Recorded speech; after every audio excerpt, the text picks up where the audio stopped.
Landon Prescott, a tall man with a faint gray on his temples, stood at the railing, perusing the latest issue of the Burlington Free Press. His daughter Peyton was swinging on the old wooden swing he'd hung up last summer. The girl had inherited her mother's blonde hair and graceful features, but her eyes were her father's, dark brown with golden sparkles. Prescott's moved to Burlington 10 years ago when Landon received a large order to design a new cultural center. Then he and Evelyn were newlyweds, full of hope and plans for the future. Old House on Maple Street charmed them at first sight. Despite its neglected condition, it had a special atmosphere, majestic and cozy at the same time. Landon personally supervised every stage of the work, often staying up late working on the blueprints. Evelyn was pregnant with Peyton at the time, but also took an active part in organizing their future nest. She chose wallpaper, selected antique furniture, spent hours arguing with her husband about color schemes.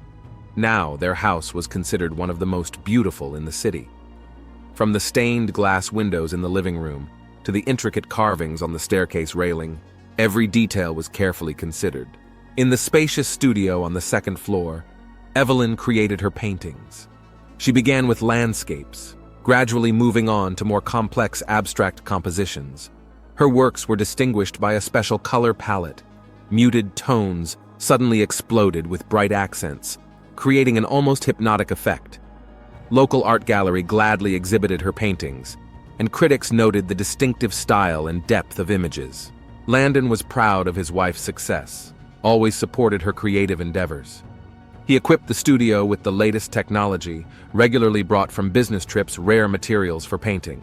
Each new work Evelyn he met with sincere interest, although recently more and more often noticed in her paintings disturbing notes. Dark colors prevailed over light, clear lines replaced by jagged strokes. Peyton grew up a calm, thoughtful child. In his 9 years, she has already shown remarkable ability to draw and music. She attended a private school, where they taught an extended arts program. Teachers praised her diligence and creativity.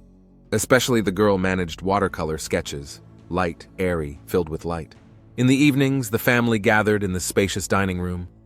The antique oak table, bought at an auction in Boston, remembered many happy moments: birthdays, Christmas, Thanksgiving. Here, Peyton did her homework under her father's supervision. Here, Evelyn laid out sketches of her future works. Here, plans were made and important decisions were made. But in recent months, something had changed. Evelyn increasingly missed family dinners, siding work on a new series of paintings. When she did join her husband and daughter, she seemed aloof, immersed in her own thoughts. Almost never touched her food, she answered offhandedly. Landon noticed these changes but wrote them off as a creative crisis. It happens to artists. Early June brought unusually hot weather and Reed Thornton to Vermont. He appeared at the opening of the new exhibition hall as a representative of a large Boston gallery.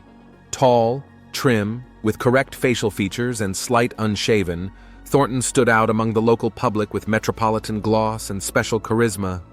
His appearance revitalized the measured life of Burlington's artistic community. Evelyn's work caught his eye immediately.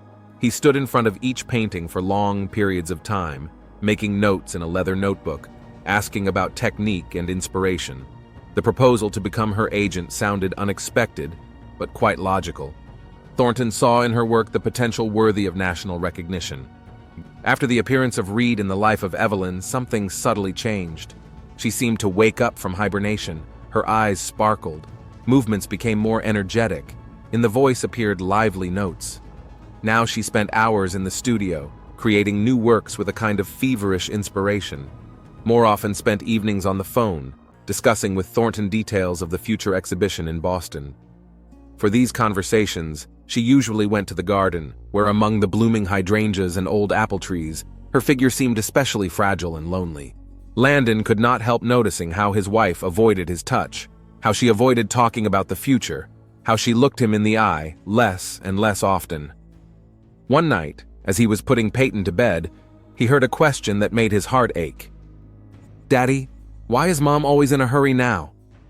He couldn't find anything to answer, only hugged his daughter tighter and kissed the top of her head, feeling a muffled anxiety growing inside. Cracks appeared in their once perfect life. barely noticeable at first, then more and more obvious. They hid in unspoken phrases, in casual glances, in long pauses at the dinner table. The summer air was filled with that peculiar tension that precedes a thunderstorm. And although outwardly everything still looked prosperous, a beautiful house, a successful family, a talented daughter, Landon felt that the storm was coming. Boston Gallery. Thornton and Associates was located in an old red brick building on Newberry Street. Evelyn first crossed its threshold in mid-June. Reed met her in the spacious lobby, where subdued light fell on the perfectly white walls through tall, arched windows. "Your work will look perfect here," he said, lightly touching her elbow. At home, Evelyn didn't tell Landon about how Reed had shown her around the gallery until the evening before, how they'd discussed the arrangement of the paintings over a glass of wine in a small French restaurant, how he'd listened to her stories of creative plans with genuine interest. Instead, she had dryly informed him that the meeting had been a success and the exhibition would be held in 3 months.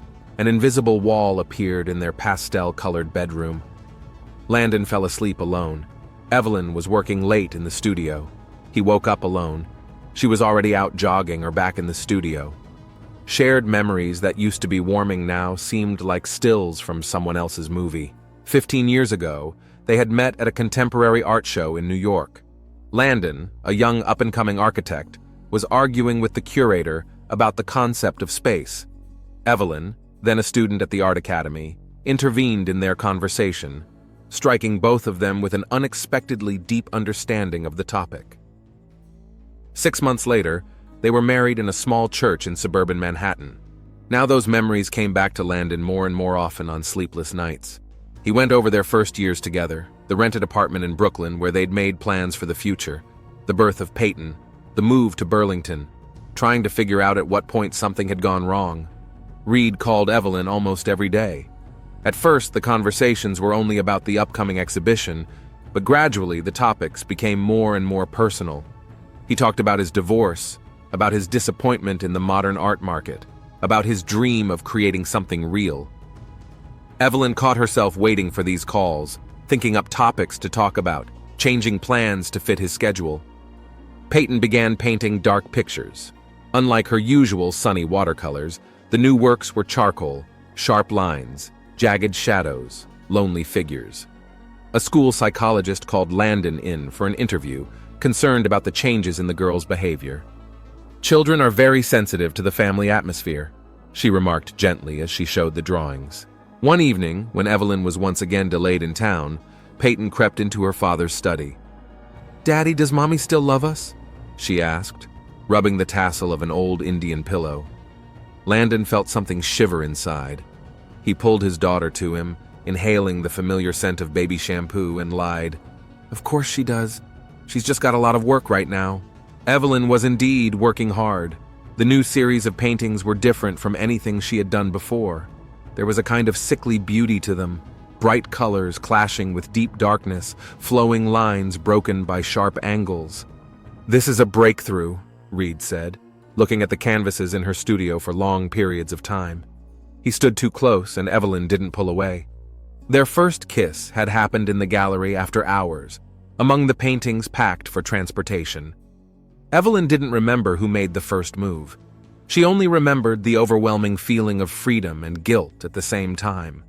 At home, she stood under the shower for a long time, as if trying to wash away what had happened, but the smell of his cologne seemed to be embedded in her skin.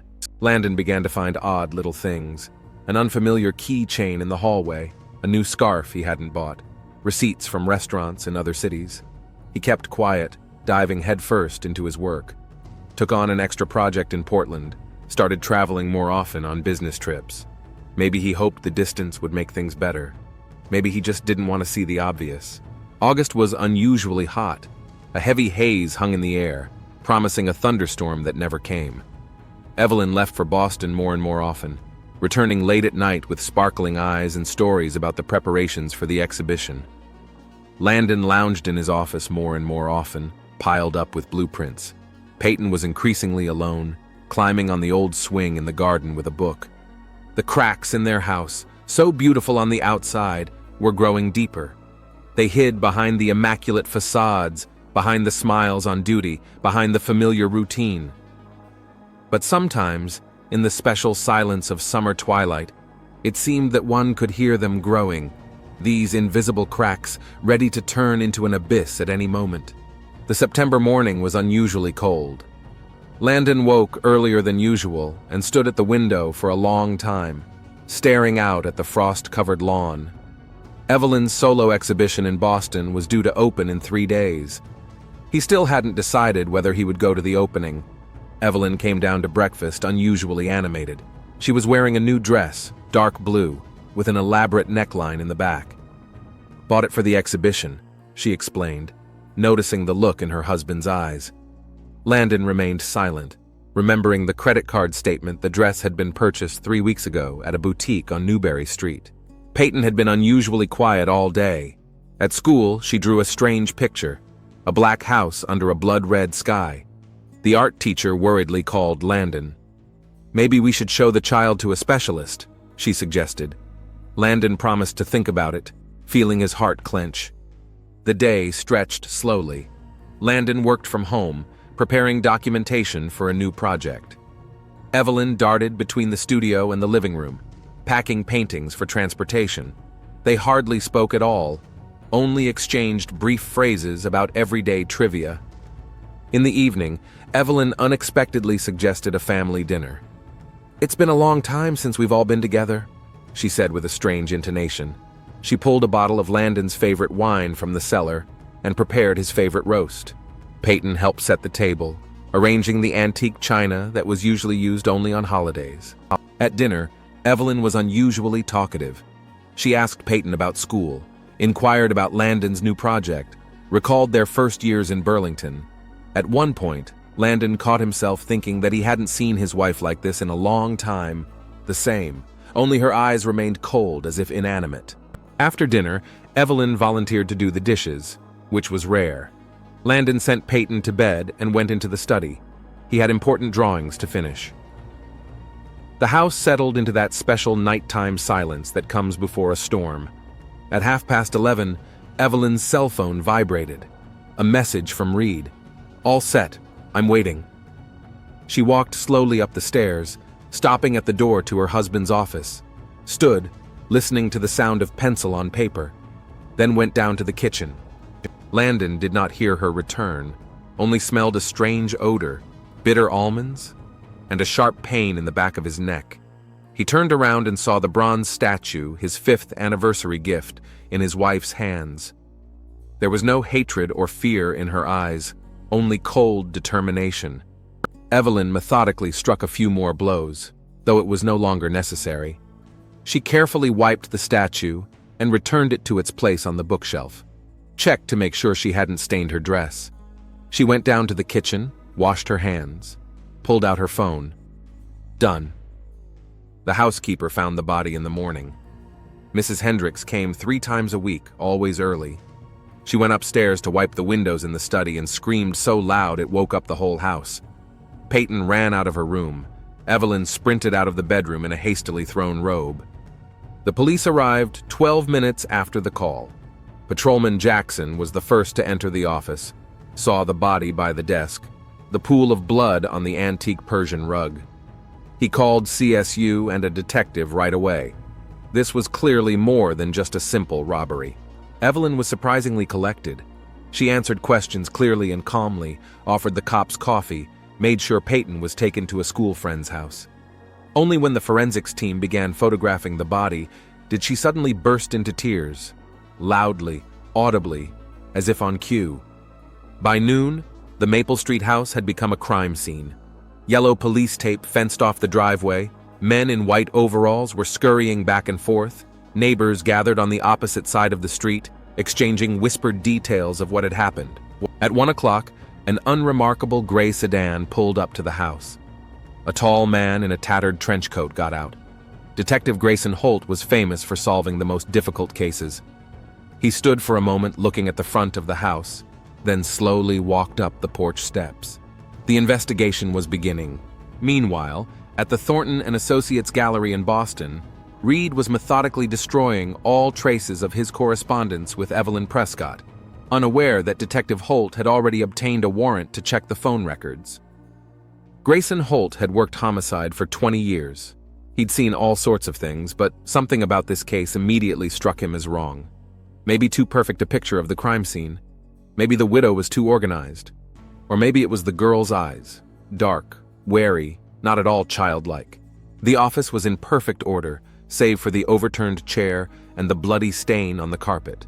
No sign of a struggle, no sign of robbery. Even the victim's expensive watch was still on his wrist. Forensics worked methodically, taking prints, collecting samples, photographing every detail. "The time of death is between 11 and midnight," reported the medical examiner, examining the body. "The blows were delivered from behind, with a heavy blunt object.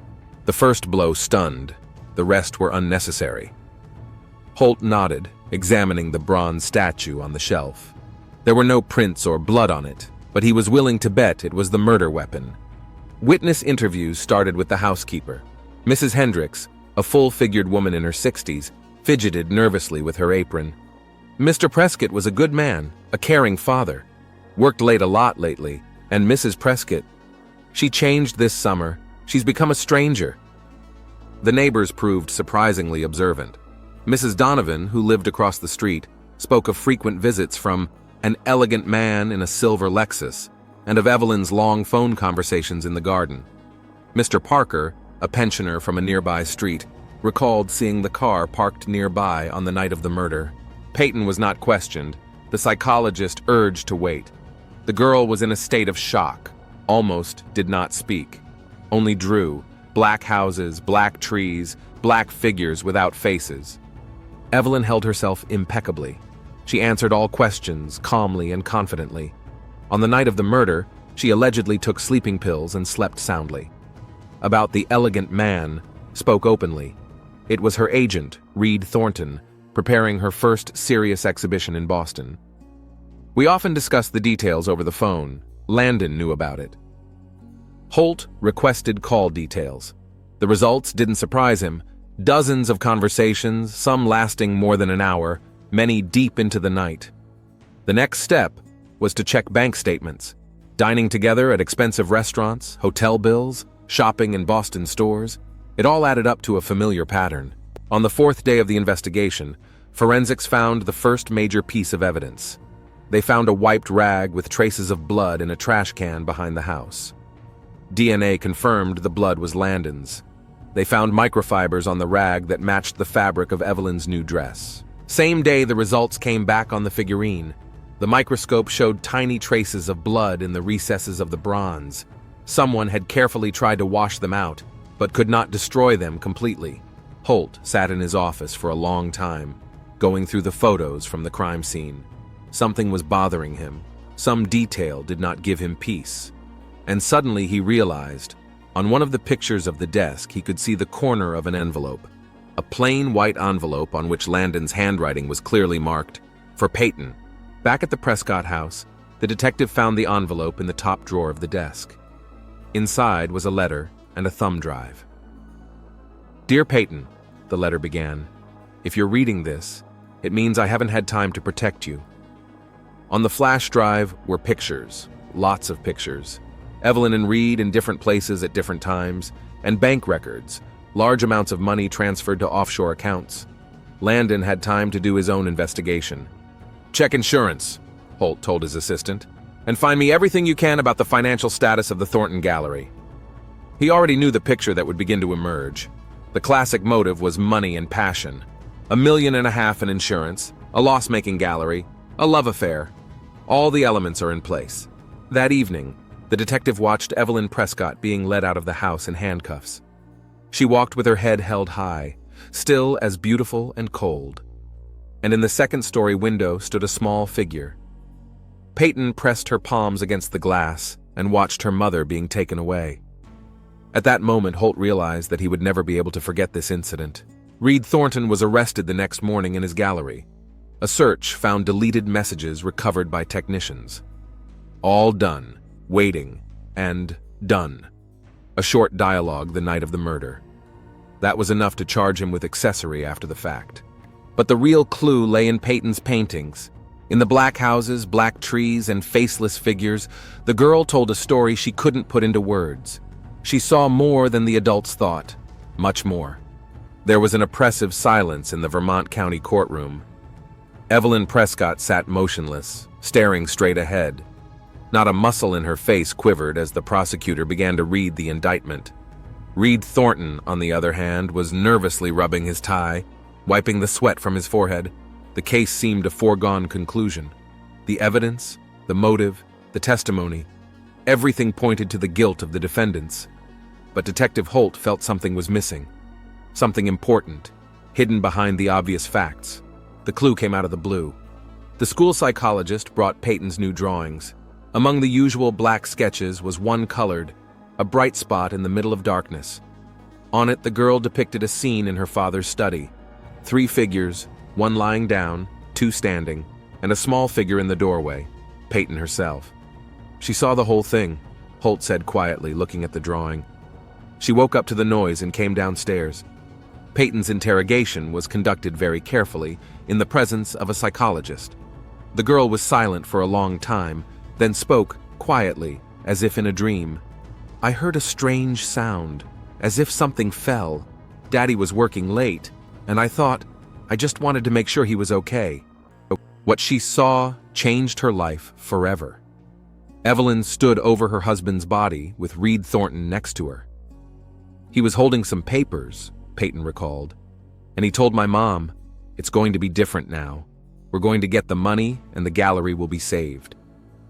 At the next court hearing, the prosecutor presented new evidence. Thornton Gallery was on the verge of bankruptcy, massive debts, problems with the IRS. Landon's insurance and his investment portfolio might have solved all the problems. But there was something else. Evelyn suddenly asked for the floor. There was silence in the hall again. "I loved Landon," she began, and for the first time there was emotion in her voice. "Loved our home, our life. But Reed, he showed me a different world, a world where I could be something more than just a wife and mother." She talked at length about how Thornton had manipulated her, playing on her ambitions, about how he'd gradually dragged her into his financial problems, about how the murder plan wasn't born all at once, but took shape gradually. "Landon suspected something," Evelyn admitted. "He started investigating, found documents about the gallery's debts, tracked the money transfers. He was going to go to the police that night. We couldn't let that happen." Reed Thornton broke down within an hour of Evelyn's confession. His testimony revealed the depth of the plot. The murder, the staged robbery, the prepared alibi, everything had been planned to perfection. But they did not take into account one thing: a 9-year-old girl who could not sleep that fateful night. The court sentenced Evelyn Prescott to life in prison without parole. Reed Thornton received 25 years as an accessory. But the real verdict came long before the court's decision, in the eyes of a little girl who had lost both parents in the same night. Peyton was adopted by Landon's sister, Grace Prescott.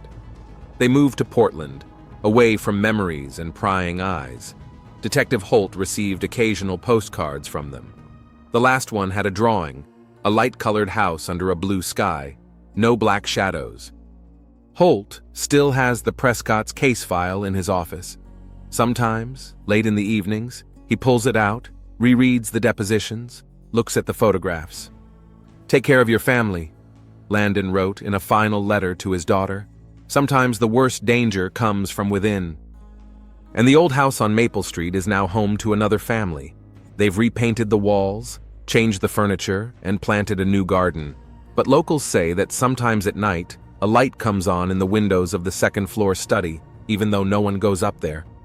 It's as if someone is still working late into the night, bent over blueprints, trying to protect what can no longer be saved. The sleepy silence of Burlington has long since swallowed this story, but its echoes still echo in the whisper of the trees on Maple Street, in the creak of the old swings, in the quiet splash of the waves of Lake Champlain. A story of how love can turn into obsession and the family nest into a death trap.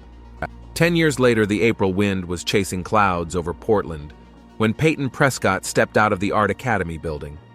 In her 19 years, she looked remarkably like her mother, the same blonde hair, the same grace in her movements. But her eyes were still her father's, deep, attentive, with golden sparkles. In her bag was an invitation to her first solo exhibition. Shadows of the Past. The title came naturally. 30 paintings, each a part of the story she was finally ready to tell. Grace Prescott supported her niece's decision. Over the years, they had become truly close. Grace had never tried to replace Peyton's mother, but had created a safe space for her to heal and find her way. Detective Holt, now the head of the Homicide Division, was one of the first to receive an invitation to the exhibit. He often thought about that night that changed the little girl's life. He followed Peyton's fate from afar, rejoicing in her success, and the fact that the nightmares of the past no longer haunt her in her drawings. Evelyn Prescott died in prison 5 years ago. Cancer is fast and ruthless. Peyton didn't go to the funeral. Instead, she painted a picture, a woman in a dark blue dress, standing with her back to the viewer against a blood-red sunset. This work became the centerpiece of her exhibition. Reed Thornton is still serving his sentence. He is said to have aged a lot and hardly ever leaves his cell. The money for which the murder was committed has never been found, probably buried forever in offshore accounts. The old house on Maple Street is back on the market. The last tenants moved out, unable to stand the atmosphere of the place. Local realtors are reluctant to take on its sale. Too many rumors, too heavy history. At the opening of the exhibition, Peyton met with journalists, calmly answered questions, even the most painful. "Art became my salvation," she said. "Through paintings, I was able to express what I couldn't find words for." The last painting in the exhibit is a portrait of her father at his desk. Warm colors, the soft light of a desk lamp, a familiar silhouette leaning over blueprints. "Remember love," his handwriting reads in the corner.